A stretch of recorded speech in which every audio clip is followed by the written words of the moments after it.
what's up guys? Tonight I'm going to be teaching you how to make drop swap edits using Ableton Live. Now this is going to work in either Ableton 10, 9 or 8, basically all of them. I'm going to be only using the stock standard plugins as well built into Ableton, so no matter what sort of setup you've got, this should work for you as long as you're using Ableton. Now when I say drop swap, it basically means that we're going to be taking a breakdown and a build up of one song and putting it together with a drop from another song. So these are already made songs. We're not doing anything too complicated. It's literally just mashing up or blending together two already made songs. Now the most important thing about this entire lesson I want you to take away today is that we want these to be exactly the same key. We're going to be blending together two songs that literally could play over the top of each other because they are the exact same keys. It's kind of hard sometimes to actually figure out what key tracks are. There can be different information out online. Mixed in Key might be scanning things differently. Spotify might say it's one key and it might have a completely different key. So you have to be careful with this. And if it doesn't sound right, the chances are that it isn't, okay? So just keep that in mind, that sometimes your ears can pick up things better than some of these programs. Now the two songs we're going to be working with tonight is going to be Break My Heart by Lipa, and we're going to be playing with the Dainjazone, I think that's how you say it, remix. The reason I've chosen this one is it's really poppy and fun, but then the build up has got some heavier kind of elements in it. So I think it's going to blend really well with the second track, which is going to be Send It by Will Sparks. Now you'll see on this website, it gives you the information. It says the key that it's in, the Camelot equivalent, and also the BPM. This can be really handy. And how I discovered this is literally just by typing in to Google the name of the track, the key and the BPM, and this is what comes up. So if we do the same thing for Send It, it also says E minor, 9A. Perfect. So these are the exact same key. So this is great. So we're going to use these two together today. There are also other ways that you can find out the key of tracks by using Beatport. It also has the information here. See, it says E minor. It gives you the BPM information. Only thing is it doesn't give you the Camelot wheel. There's also a handy little way that you can use Beatport and its search function to actually find other songs that could potentially work. Say for instance, you've got a really cool breakdown and build up of a song, but you just can't find a cool drop to go with it. Jump onto Beatport and I want you to go and click tracks, and then we can either search by genre or key. Normally I find it easier to put the key in first, so we'll go E minor, and then we can basically go through and tell it which kind of genre or subgenre we're wanting to play with. Let's just go for electro house, and it will give you all the tracks that are E minor within that genre, and you can go through and play them and see if you like something. It's a really quick and easy way to find potential songs that could work well with your breakdown and build up. So let's open up Ableton.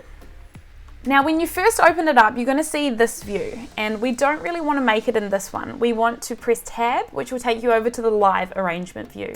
We're not going to be needing either of the MIDI channels today because we're just going to be using audio samples, so let's just delete both of those MIDI channels out. Next, I want to change the BPM of the overall project. Now, the way I'm going to be showing you how to warp things, you should be able to potentially change this BPM even after we've made the edit to whichever BPM you like.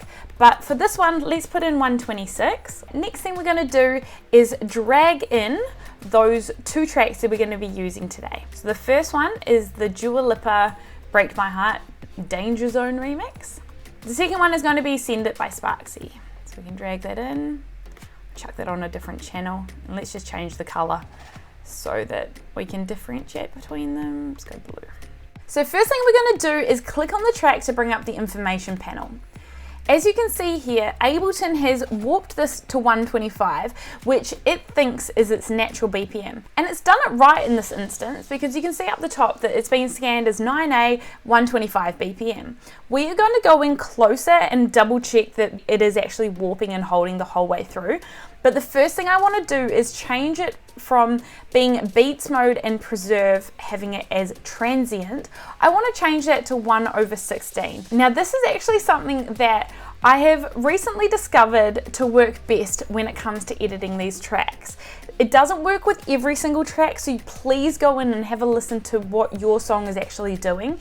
When it comes to acapellas, it sometimes can be a lot better to have it set to complex or complex pro. Beats mode seems to be the best so that it's crisp and it sounds like the original song. Personally, if I could, I would leave warp off, because it means that you're not affecting how the song is sounding at all. But when we're changing the BPMs, so say for instance the project we're making at 126, if we have warp off, it means that it's going to play this song at its completely natural BPM, and that can really muck up if you're layering songs over the top of each other that are different BPMs. So in this instance, we are going to have warp on, but we're going to use the setting that is going to be the best for this song. And again, please listen to your songs, see what sounds best. If you're unsure, give it a try at 1/16 and see how it sounds. So we'll set it to that. Next thing we're going to do is we're going to go in and really make sure that the warping of the track is right and that all the transients are sitting at the right spot. You want to go into the very first transient of the track, right? And we're going to right click on that, set 1.1 from here, and then we are also going to warp from here straight. Now what that's doing is telling it from this point onwards, it's going to be the BPM that it says there. It means that there's not going to be any variation throughout it. So we do that. Next thing we're going to do is just go through the track and make sure that it's holding to the grid. Okay, I know it might seem confusing that we've got this set at 125, but the project is set at 126. We always want to have the tracks that we're editing sitting at their natural BPM, okay? So this track naturally is 125. So we're going to have that set at 125. There can sometimes be little variance throughout the track, and that's what we're going to check now to make sure that it's 100% holding to the grid, which is going to make our edit easier in the long run. We can always go back and change this later on, but it's easier to do it right from the start. Now, I'm going to put some headphones on so I can hear what you guys hear as well. So we'll just flick through it and see what it's doing. You say my name like you say my name. Okay, we're going to have a look here. And as you can see there, it's kind of slipping a little bit. You can see that that transient there should technically be back here. I just want to have a little bit of a look through it more before we do that though.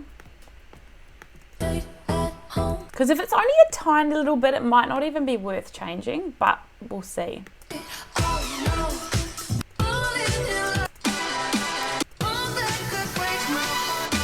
Okay, so that's the start of the build-up. So let's have a look at that. So see how there's that little bit of a gap right there? We want that, where it goes bang, start of the transient, to be on that exact marker here for the grid, okay? What we're gonna do is we are going to zoom out in this one. We're gonna find where it is, and then we're gonna physically move that warp marker and drag the whole thing back so that that is sitting on the grid. I'll show you how to do that now. Okay, so it's there. So what we're going to do is zoom right in at the very start of that transient. See right there, that little squiggly bit? We're going to double click on this bottom screen here. That has now put a warp marker. What we're then going to do with that is drag that back, and see how as I'm moving it down the bottom part, the top part is also moving. So we're going to drag that all the way back so that it is now hitting exactly on that grid. Now we need to check that by changing it there, we haven't ruined everything further on, okay? So we want to keep playing, and we want to scroll right in and see how that's now perfect there. And then let's have a look at the drop. And see, that one's actually a little bit out. So we're gonna have to put another warp marker and drag that a little bit as well. So we're gonna do the same thing that we just did over there, but we're gonna do it at this part as well. So we're gonna put a warp marker and we're gonna drag it across. Okay, so we wanna scroll in and just make sure that's really tight in there. Okay, sweet. Now, something that can be really helpful and help us throughout this entire process is using location markers to help give us little visual reminders of what we're doing. So this here is the drop. We've figured that out. That point there is the drop. Let's put a location marker to tell us that, so we don't have to keep scrolling back through and listening to things to see what's going on. So in order to make a location marker, all you need to do is put your mouse in this little square bit above. If we right click with that, add locator, and we're going to type drop. Now when we scroll out, we can straight away see that that point is a drop, and that's going to be super helpful for when we're about to drag the drop of Sparksy's track back across. I'm also going to go in and do the same thing at the start of the build up, just so I've got a location marker there, and it's going to make it easier for me in the future. There. So right click, add locator, build up. Cool. So in order to split the track, all you have to do is click that certain spot that you do want to separate them, and then you're going to press Command E. That has now split that track. You've got one here and you've got one there. To turn off a track or turn off a clip that you don't want to be using, just press 0 on your keyboard. That's the hotkey for it. Right, so that is now turned off. So right now, what you'll be hearing is this building up and then just nothing. Now you can hear that very little click at the end of that clip. We don't want that. That is a no-no. What we're wanting to do is to actually put a fade on the end of that and roll that off so that we can no longer hear that click. All right, that click is actually the start of the kick from the next part, but because we've turned it off, that's all we're getting is that very first tiny little part of the transient. So in Ableton Live 9, your fades will be found in the envelope. In Live 10, you have to actually toggle between the automation modes in order to be able to see the fades. Currently, we're in the right view that if you come to the top corner of the clip, you'll see a little square. And if you actually click on that square and drag it backwards, that's going to fade the end of that clip, okay? And the same with the other one. You can blend them together using fades, but we'll get to that another time. So we're going to take off the last part of that clip, and now hopefully there won't be any more clicking. Perfect. So basically we've just prepped that entire track ready to go. The next thing we have to do is do the exact same thing for the Sparksy track. So we want to click on the track to bring up the information for this one. So if you click on that, it's saying that the BPM is 124.01. We are going to have to take a look at that, and again, make sure that it's holding to the grid and change it if it's not. And then also change the beats and the preserve across to the 1/16. Again, if it sounds weird, try some different settings and have a listen and see what's going to work with the track. So we're going to see what this track does, and all we need for now is the drop. So let's just squiz through it and see where it is. Okay, boom, that is where the drop is. Let's just do a split, Command E, and we're going to drag that drop all the way across to where it says drop. Okay, and we're going to scroll in and make sure that that's there. We're going to go through the track and make sure that it's holding the whole way through, right? Now, technically we haven't changed where it says 124.01, so that could mean that it's slipping, or it could mean that Ableton's picked up that it's not 100% sticking to grid, and that's the way that it fixes it.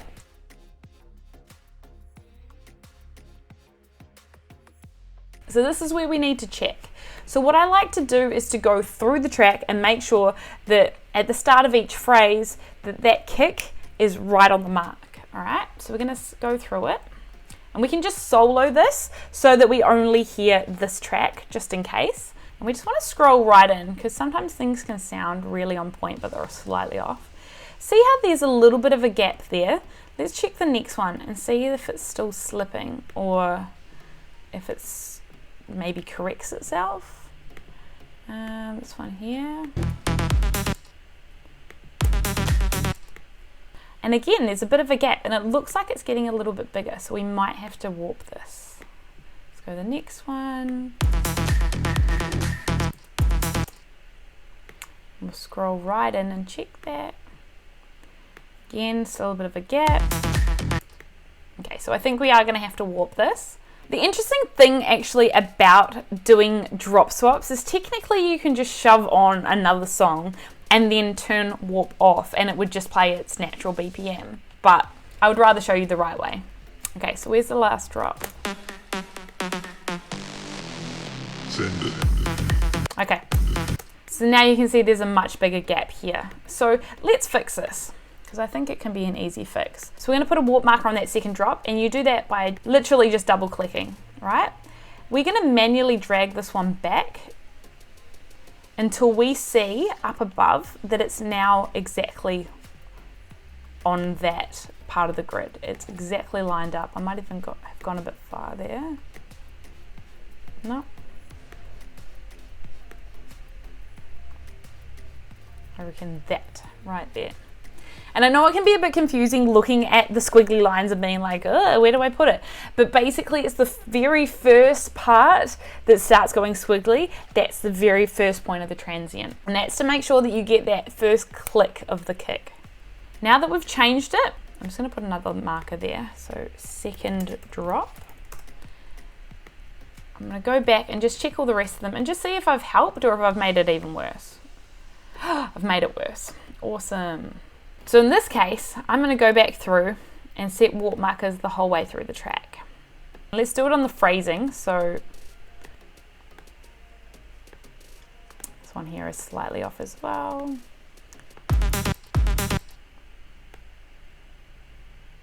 Get the right point. Yeah, it's the right point. So again, we want that to be lined up perfectly.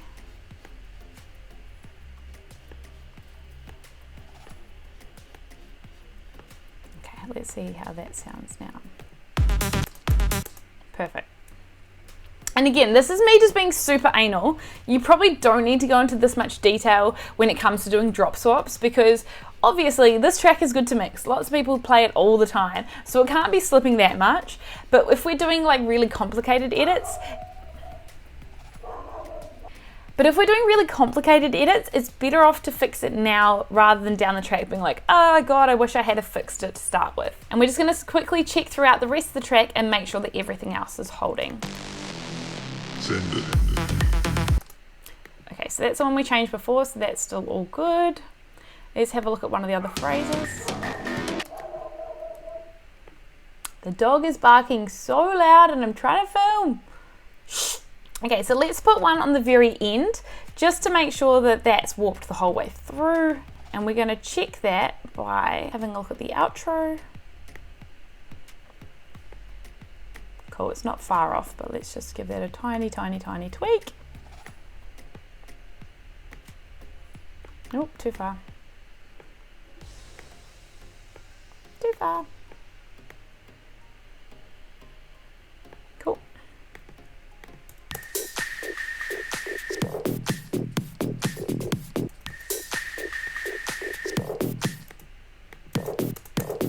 Perfect. All right, so now that we know that that one's completely warped correctly, we are now going to figure out how to put these two tracks together and have them sounding good. Now, sometimes you get a fluke where you literally just chuck the two tracks together and they work. Sometimes there is a lot more blending and adding reverb and doing EQ and all this other little technical things that can make it blend so much better together that you have to do. But let's just have a listen to it for now. So we need to turn it off solo so we can hear both the channels. Click that off. And let's just have a listen to it and see how it sounds together.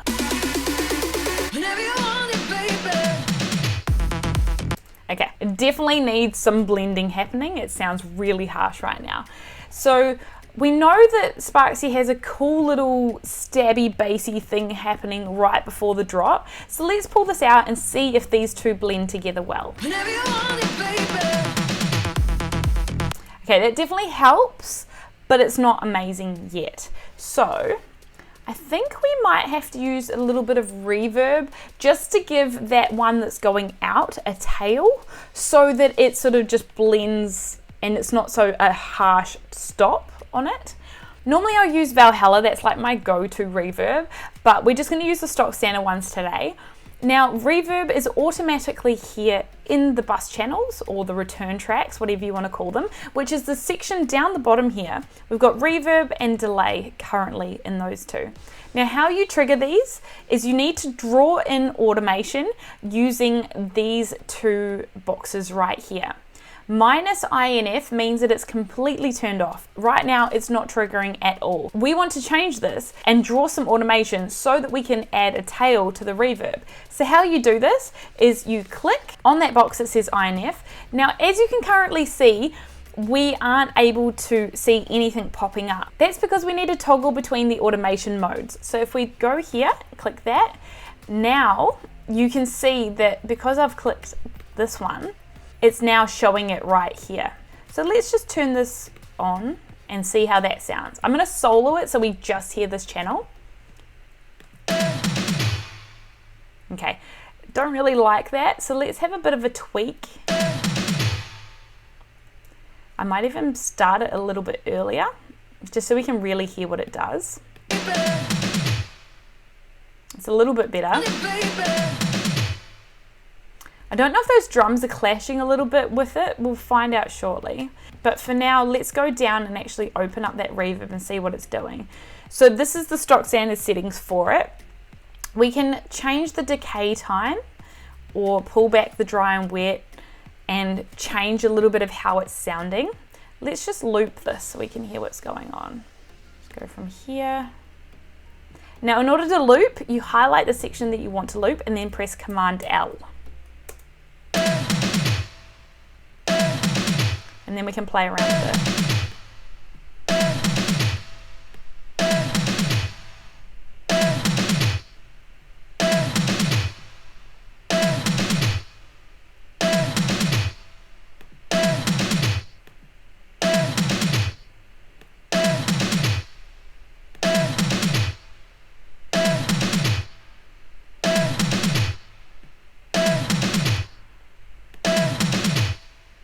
And again, this is going to be personal preference with how you like it sounding.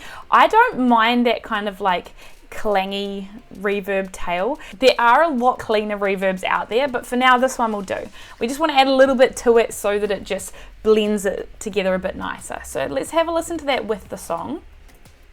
Take it off solo, and we're going to take the loop off. You can either press Command L again to remove it, or you can come up to this panel here and that also turns the loop on and off. So turn that off. Still can't really hear that tail properly. I think we're gonna have to pull back the sample a little bit. Let's have another go at this. Might even give it a little bit more time to have the reverb building on it. That's a bit nicer. So let's see how that sounds.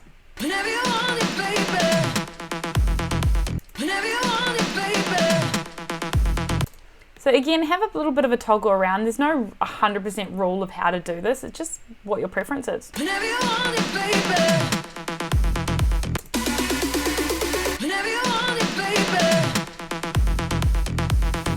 think that's sounding a lot better. I might even shorten how many of these bass stabs play. Maybe we put it there, which is half the phrase. See how that sounds. Okay, I prefer that. I think we can still play around a bit more with this reverb. So let's come back to the reverb panel, and I just want to give it a bit more verb. So playing with decay time and dry wet, we'll turn that up a bit.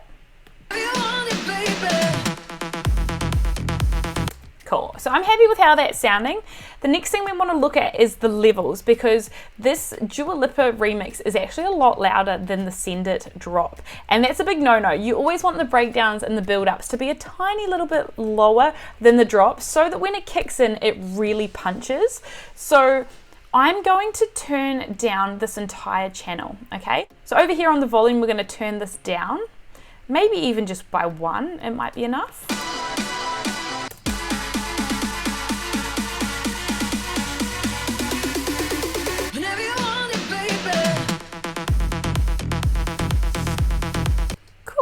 Maybe a little bit more. Maybe we'll go by 1.6.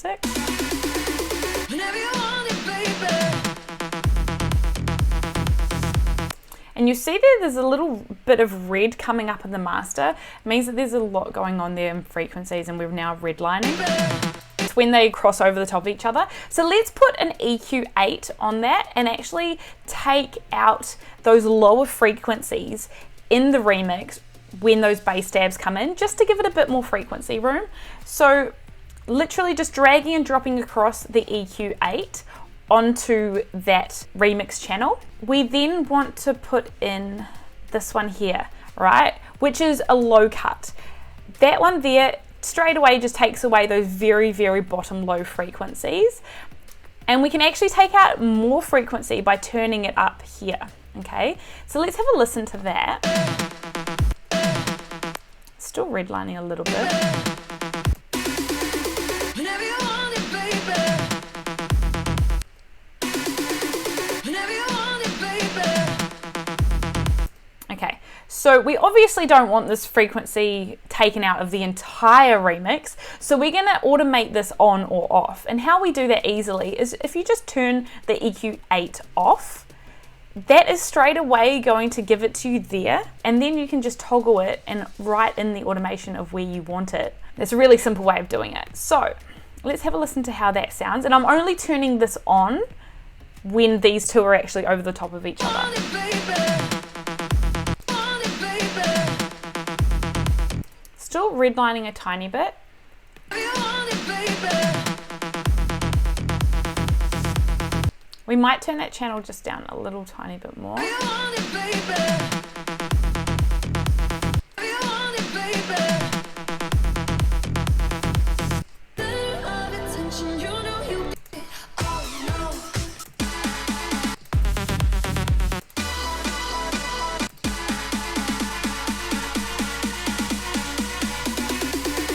Whenever you want it, baby. Okay, it's only redlining in that very tiny bit. I think it should be fine. It's not like fully red the entire time. Cool, so the next thing we're gonna do is listen back to it. So, Oh no.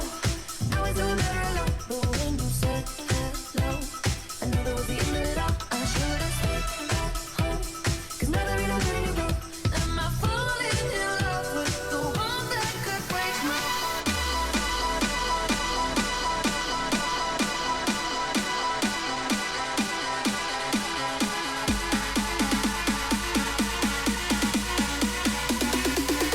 Whenever you want it, baby.